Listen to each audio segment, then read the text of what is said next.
plaisir de vous retrouver dans cette édition d'information. Mesdames et messieurs, bonsoir et bienvenue.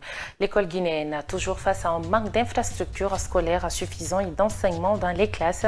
Préoccupé pour le développement du secteur, le directeur communal de l'éducation de Matoto dénonce par ailleurs le manque de terrain pour construire des écoles au bénéfice des apprenants. Vous l'entendrez dans un instant. La police a présenté ce mardi les présumés auteurs de l'enlèvement du nouveau-né au CMC de Ratoma. Il s'agit d'une femme impliquée et 3 sages-femmes du centre médical. Elles ont été placées en garde à vue en attendant la suite de la procédure. Et puis au Cameroun, la Commission nationale de recensement de vote a annoncé que le président sortant, Paul Biya, est le vainqueur de la présidentielle du 12 octobre 2025. Des résultats contestés par l'opposition. Détail à suivre. Voilà pour le sommaire.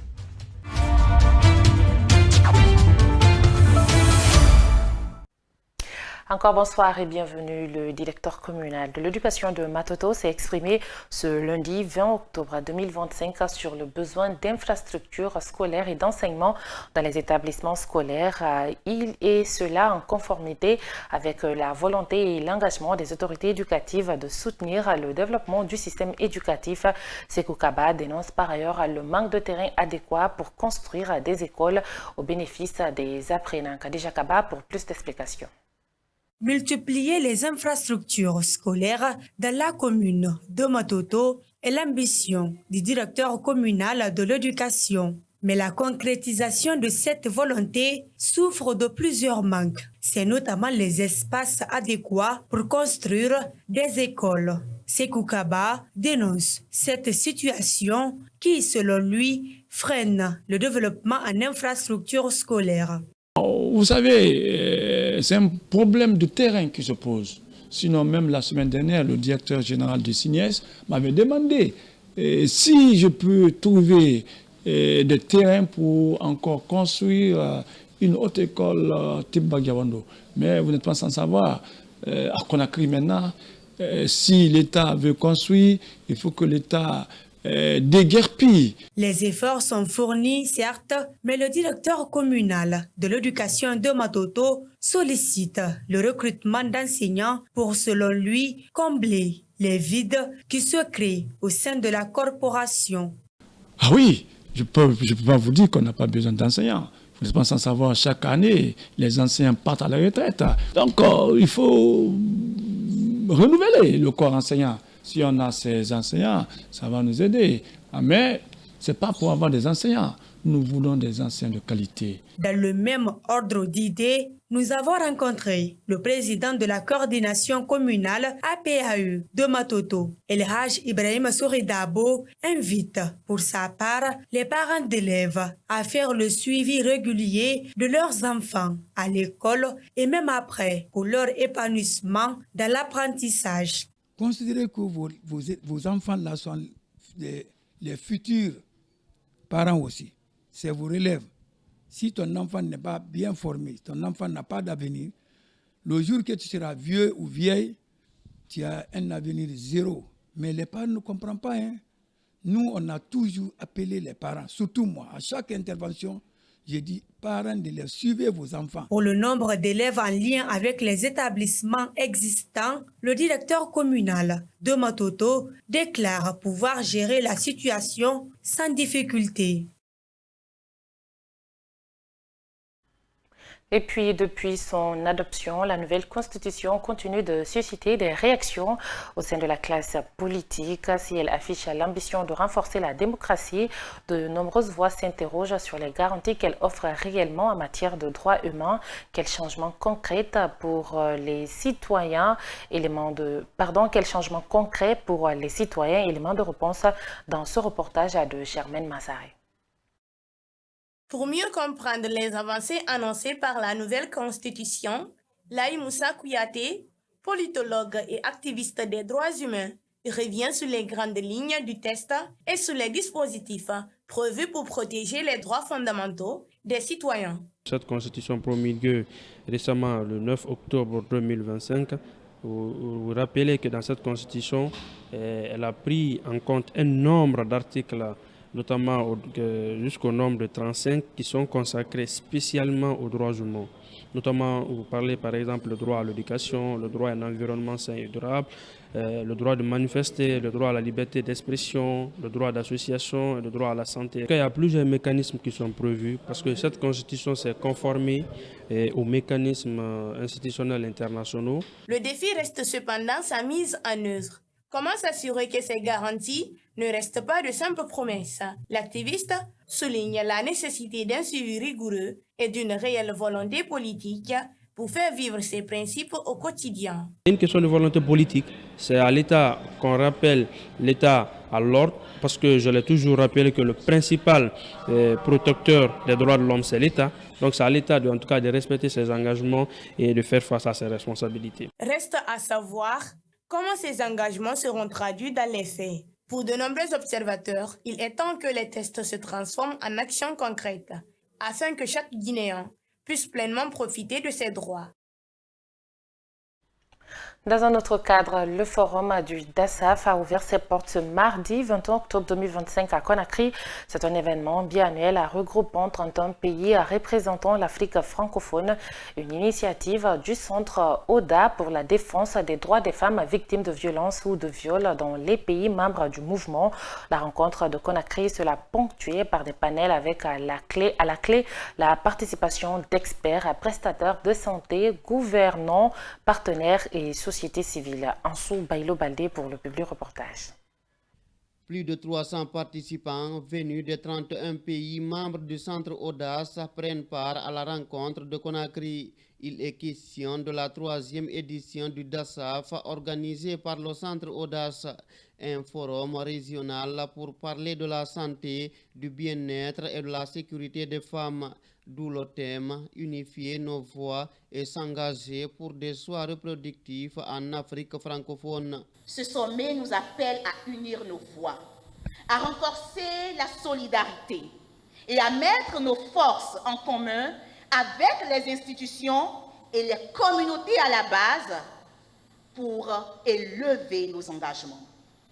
Alors merci au gouvernement de la Guinée d'accueillir un si grand rendez-vous important que stratégique pour les filles et les femmes africaines.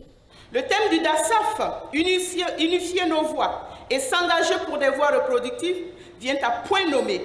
Il nous invite à dépasser les silos, à renforcer la solidarité, la sororité entre contextes, société civile, jeunes, féministes, bailleurs, décideurs de tous les pays, afin de faire du protocole de Maputo et des droits reproductifs une réalité vécue pour toutes les filles et les femmes d'Afrique francophone. Préserver les acquis de la santé sexuelle et reproductive, réfléchir sur des perspectives et élaborer des recommandations sur les droits des femmes seront des questions à discuter autour des panels durant les 3 jours du forum. L'objectif commun des acteurs est de réduire la mortalité et la morbidité maternelle.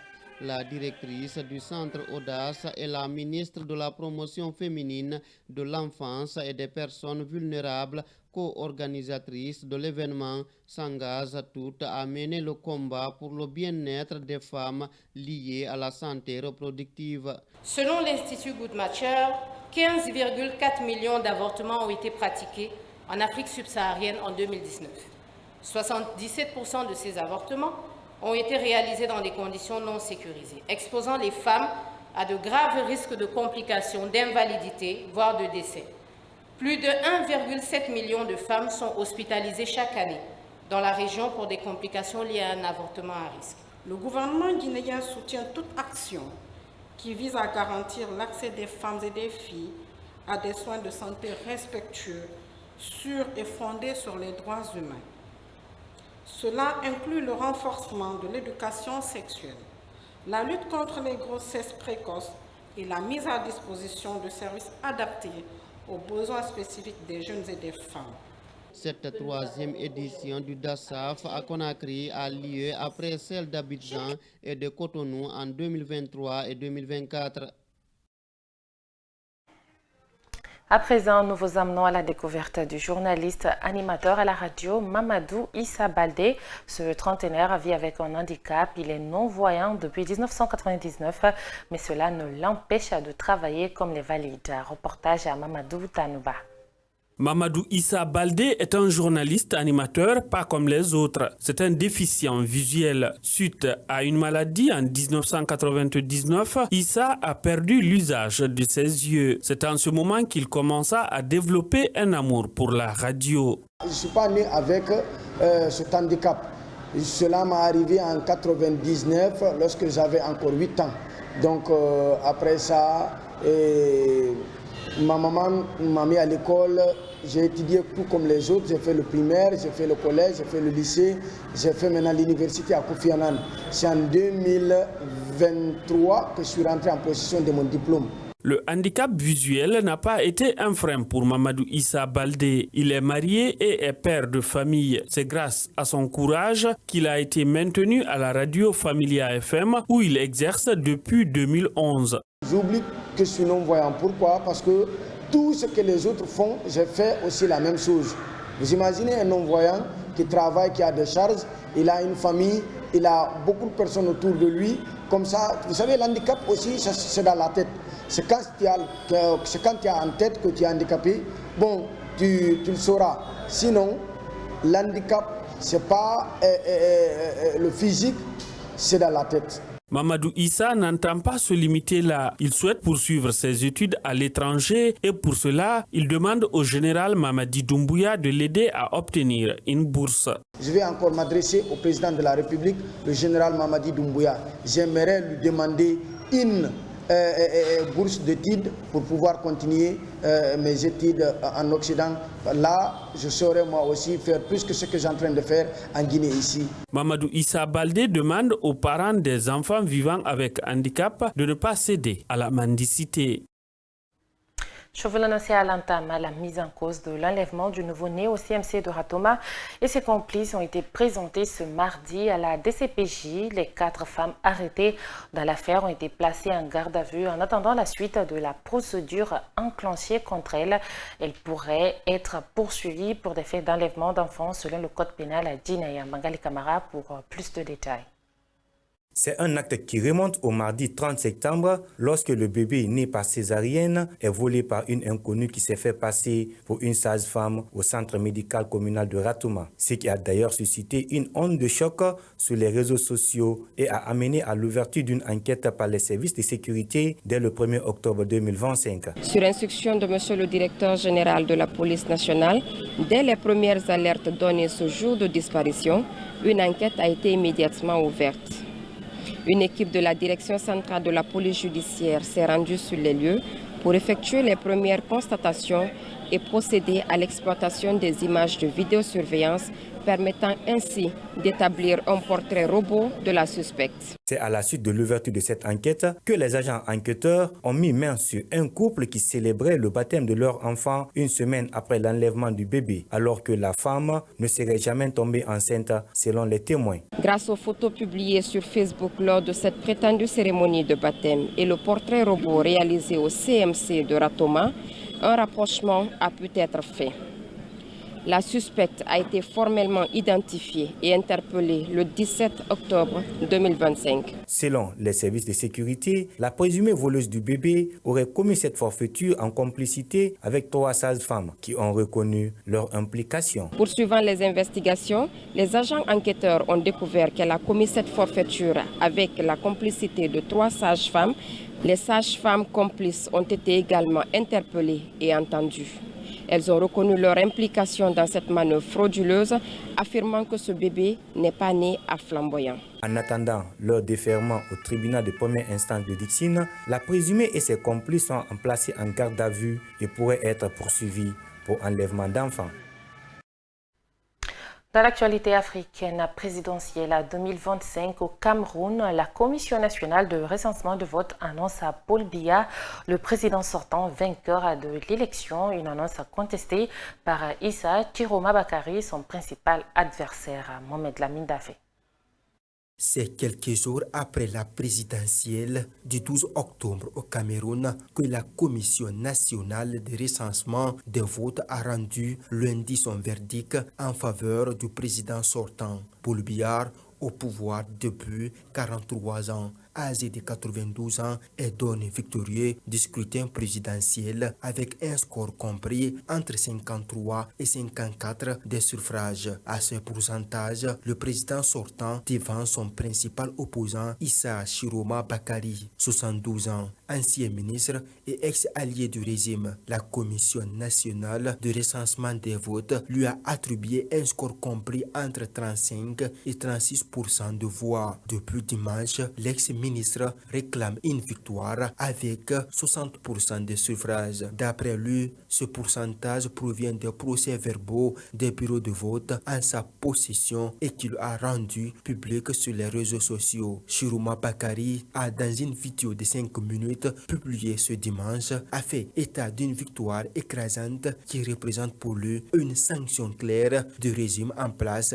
et un plébiscite en faveur d'un changement immédiat. Une action que le parti au pouvoir, le RDPC de Paul Biya, a dénoncé dans un communiqué. Cependant, sur le terrain, la tension est palpable. Des forces de l'ordre ont été déployées dans les principales villes du pays. La semaine dernière, des violentes manifestations des partisans de l'opposition qui contestaient des résultats issus des urnes ont mis le feu à la permanence du RDPC dans l'ouest du pays. Si la victoire de Paul Biya sera confirmée par le Conseil constitutionnel, il sera le plus vieux président au monde qui commencera son 8e mandat d'affilée. Et pour finir, l'ancien président français Nicolas Sarkozy est en prison près de mois après sa condamnation pour association de malfaiteurs dans le procès libyen, une détention inédite dans l'histoire de la République.